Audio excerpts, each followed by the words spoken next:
Magkala muna ako. Because this place seems so good. Saan ako galing? Third block na yun. Kahit na ako dito.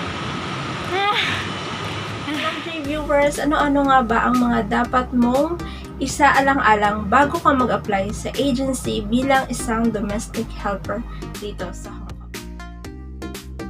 Hello Jviewers! Welcome back to my YouTube channel. This is PinayOFW here in Hong Kong, your friendly Pinay. Don't forget to give me a thumbs up, subscribe to my YouTube channel, and hit the notification bell so that I can update you for my new upload videos. At kung bago ka sa channel to, thanks for watching this video. So without further ado, let's go and watch this video. Pag-uusapan natin kung ano-ano nga ba ang dapat mong isaalang-alang or itanong sa sarili mo bago ka mag-apply sa agency. Okay? Diyan sa Pilipinas. So, number 1, dapat meron ka ng passport. So, ang passport ay pinaka-importante yan kasi yan yung gagamit pagdating mo dito sa Hong Kong. So, yan yung lalagyan natin ng visa. So, yan yung visa. Actually, ang visa ay dito na yung tinatatak sa Hong Kong airport mismo. Kaya huwag niyong problemahin yung visa na yan, okay? So, importante dapat passport ka at least 1 year in above bago ma-expired ang passport mo, okay? Next, age limit po na pag nag-apply ka dito is 23 to 39 first timer. It means hindi ka pa nag-apply sa ibang bansa. This is your first time na mag-abroad. Then, 23 to 44 years old naman po if you are ex-abroad. So, nagkakaintindihan tayo dyan na 23 to 39 first timer, 23 to 44 years old ex-abroad. Number 3, graduate or hindi ka nakagraduate ng high school, pwede po kayo mag-apply ng domestic helper dito sa Hong Kong.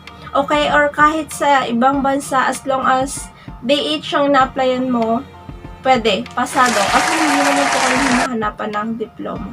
So, qualified po pag hindi ka nakagraduate ng high school. So, ang ano mo lang doon, yung importante lang doon, as long as nakakaintindi ka kahit konting English, okay na yan. And the big communication lang naman ang importante. Naman po ay sa tanong ng iba na, ma'am, meron po akong almoranas or meron akong kahit konting almoranas. So, tinanong ko na po siya sa agency actually. So, ang sagot ng agency, as long as fit to work po kayo sa medical, pwede kayong mag-apply. So, kasi, pag dito kasi sa agency namin, magme-medical na kayo pag may employer na kayo. Ang mahal kasi ng babayaran mo sa medical pag may employer ka na worth 2,500. So, 2,500 ang babayaran mo sa medical. So, kung ikaw naman, may previous ka na medical, pwede mo yung kung fit to work ba yung pag may almoranas. Kasi, ang sabi lang ng agency, as long as fit to work ka daw, pasado ka.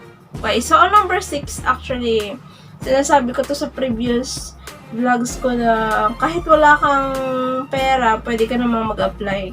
Kasi, pwede ka namang mahiram, di ba? So, pero kung meron ka namang ipon or kung kaya mo pa siyang paghandaan and gusto mo muna siyang pag-ipunan, so why not? Para financially ready tayo. So, dapat ready tayo sa kung anong mangyari. So, ang gagawin nyo lang, lakasan nyo lang talaga yung loob nyo. So, kung wala ka kayong pera, pero gusto nyo mag-apply, yun naman talaga ang reason natin. Kaya gusto natin mag-apply, kasi wala tayong pera, kailangan natin ng pera. Pero nagagawa naman niya ng paraan, di ba? Kasi gusto mo makaalis, papunta dito sa Hong Kong. Yun. So, gawa na lang natin ng paraan kasi yun naman talaga ang buhay. Next, number 7 is that's the time na i-prepare mo yung biodata mo or resume. So, biodata is okay, resume is okay also. Last one is, that's the time that you decide na mag-apply na sa agency. So, paano ba mag-apply sa agency? So, always ko tong sinasuggest na bago po kayo pumunta sa agency namin, tawagan nyo muna si Ma'am Racine, ayan yung number niya, ayan yung messenger niya, kasi para masabihan niya kayo na, ma'am, ganitong araw kayo pumunta kasi may interview na ma-interview na papunta dito sa Hong Kong or kung saan nyo man gustong pumunta na bansa na mag-apply kayo bilang isang domestic helper. Kasi malaking tulong yun sa inyo pag tinawagan nyo siya. O kung wari, nasa Bacolod pala kayo, nasa Ma'am Roslyn, nasa Laguna. So, ma-advise na kayo, ma'am, punta kayo sa, kasi meron din kami sa Bacolod na branch. Ma'am, ito i-reach out nyo to si ganito, kasi meron branch dyan na malapit sa lugar nyo. So, ganun lang po. Kasi, ang base ko lang naman to kasi, kaya si Ma'am Roslyn lang yung isa lang ang nire-reach out ko para sa kanya na kayo dumiretso and siya na yung mag-guide sa inyo. So, okay ba yon?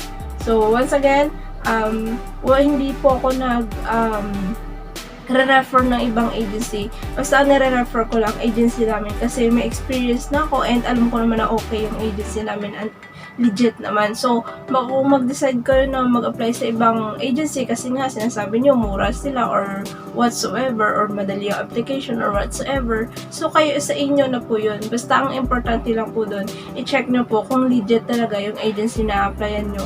Kasi, mura yung placement fee, mura yung processing fee. So, hindi na po natin pagkakait yun na meron po talagang processing fee.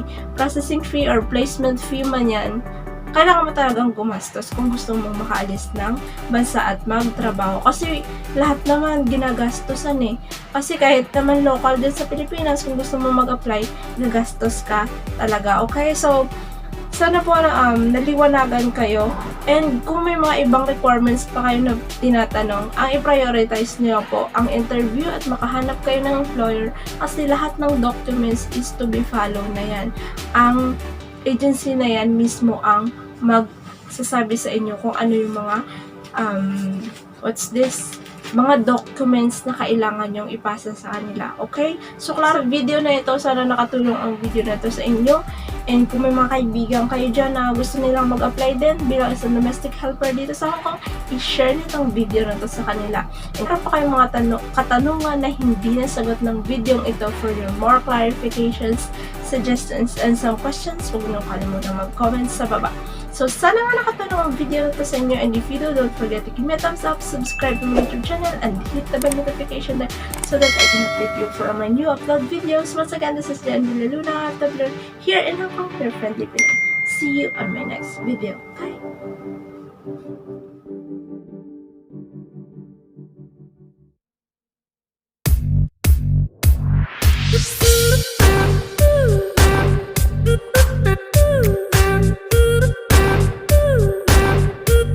Thank you.